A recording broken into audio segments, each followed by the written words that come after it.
दैनिक आहार में आपका स्वागत है। सबों को जय श्री।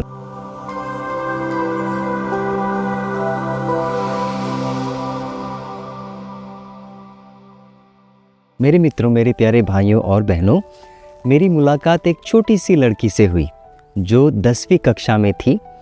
तो उसने मुझसे कहा, फादर जी मैं अपनी माँ से नफ़रत करती हूँ। तो मैंने कहा क्यों? तो कहने लगी, मेरी माँ है जो हमेशा मुझे डांटती रहती है, डांटती है, फटकारती है, हर काम में मुझे रोक टोक करती है, मेरे हर काम में कुछ न कुछ खामियां कमियां ढूंढने की कोशिश करती है, मुझे कुछ करने नहीं देती, डिसिप्लिन में रखना चाहती है। वो कहती है अनुशासित रखना चाहती है। मेरे मित्रों, जानते हैं आज का पाठ कौन सा है? आज का पाठ है मार्कुस अध्याय 7 पद संख्या 24। इस सुंदर से पाठ में एक महिला है जो गैर यहूदी है, सुरुफीनी की महिला है। अब ये महिला प्रभु के पास आती है, गिड़गिड़ाते हुए, भीख मांगते हुए प्रभु से अपनी बेटी पर दया के लिए प्रार्थना करती है। इस महिला के दिल में उसके बेटी के प्रति जो प्रेम है, उस प्रेम के विषय में मैं बताना चाहता हूँ मेरे मित्रों, मेरे प्यारे भाइयों और बहनों। देखिए, उसके प्रेम में ईश्वर का प्रेम झलकता है, उसके प्रेम में ईश्वर का प्रेम झलकता है। अब आप ही बताइए, ये महिला वहाँ पर खड़ी है बेशर्मों की तरह। प्रभु यीशु ने कुछ ऐसे शब्दों का उपयोग किया, कुछ ऐसे वाक्यों का उपयोग किया जिसे सुनकर हर कोई शर्मिंदा हो जाए, लेकिन खुद की बेटी को सुरक्षित रखने के लिए ये महिला प्रभु यीशु की शर्मिंदगी का सामना करती है। और वही एक माँ का प्यार होता है। एक माँ अपनी बेटी की सुरक्षा के लिए किसी भी हद तक जा सकती है। और मैं ये इसीलिए बोल रहा हूँ क्योंकि हमारा ईश्वर भी ऐसा है। हमारा ईश्वर भी ऐसा ही है जो अपने बच्चों की सुरक्षा के लिए कुछ भी कर सकता है, किसी भी हद तक जा सकता है। और यही बात तो रोमियो के नाम संत पौलुस हमें बताते हैं। संत पौलुस कहते हैं रोमी अध्याय 8 पद संख्या 32 में, उसने अपने निजी पुत्र को भी नहीं बख्शा, उसने हम सबों के लिए उसे समर्पित कर दिया। मेरे मित्रों, यही ईश्वर का प्रेम है। ईश्वर का प्रेम यही है कि जो सीमित नहीं रहता, वो किसी भी हद तक जा सकता है, अपने बच्चों के लिए कुछ भी कर सकता है। आज यही बात मैं बताना चाहता हूँ, और जो आज का संदेश है वो आज की युवा पीढ़ी के लिए है, आज के बच्चों के लिए है जो अपने माता पिता का आदर नहीं करते, उनकी भावनाओं को नहीं समझते।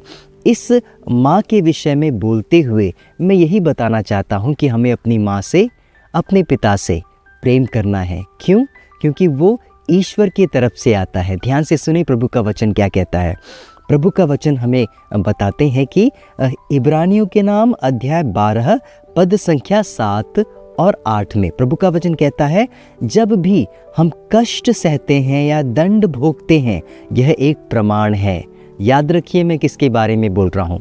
जब कोई बच्चा कहता है या बेटी कहता है या बेटा कहता है कि मेरी माँ मुझ पर परेशानी ढा रही है या मेरी माँ मुझे सता रही है, ऐसे करने वाले बच्चों के लिए मैं बताना चाहता हूँ कि जब भी आपके जीवन में कुछ इस तरह से कष्ट आते हैं या दंड आते हैं, प्रभु का वचन कहता है कि यह एक प्रमाण है। किसका प्रमाण? कि आप पुत्री हैं, कि आप बेटे हैं, कि आप संतान हैं। ध्यान से सुनिए, यह एक प्रमाण है कि आप एक संतान हैं और पुत्र या पुत्री समझकर आपको दंड दिया जा रहा है। याद रखें, यदि दंड न दिया जाता तो प्रभु का वचन क्या कहता है? यदि दंड न दिया जाता तो आप एक नाजायज संतान होते।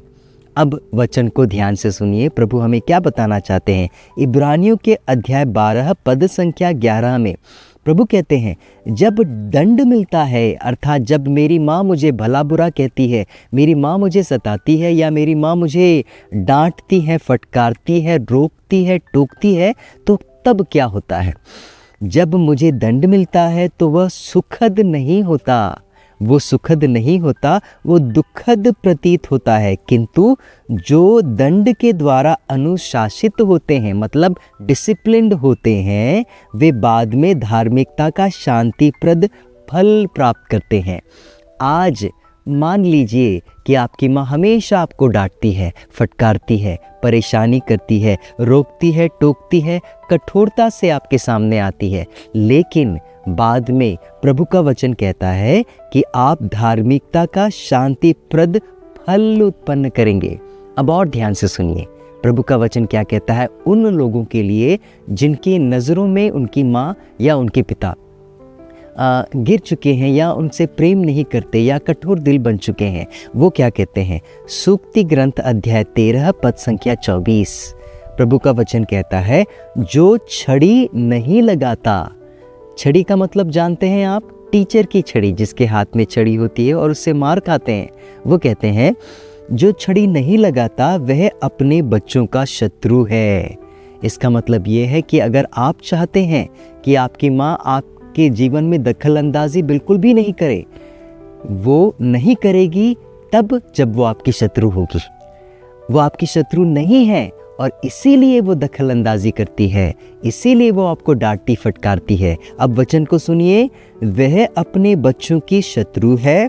जो अपने बच्चों से प्यार करता है उन्हें दंड देने से कभी नहीं हिचकिचाएगा। अगर आपकी माँ आपसे प्रेम करती है तब ही वो आपको फटकारेगी, डांटेगी, दंड देगी या अनुशासन में रखेगी। मेरे मित्रों, ये छोटी सी महिला, गरीब सी महिला प्रभु यीशु के पास में आकर गिड़गिड़ा कर भीख मांगती है। आज आप अपनी माँ के विषय में सोचें, अपने पिता के विषय में सोचें। आपको सुखी देखने के लिए वो किसी हद तक पार कर सकते हैं, किसी भी सीमा के शर्मिंदगी को फेस करने के लिए तैयार हैं या देखने के लिए तैयार है, सामना करने के लिए तैयार है। आप आज अपनी माँ, अपने पिता के लिए या अपने बड़ों के लिए प्रार्थना करें। सबको जय यीशु।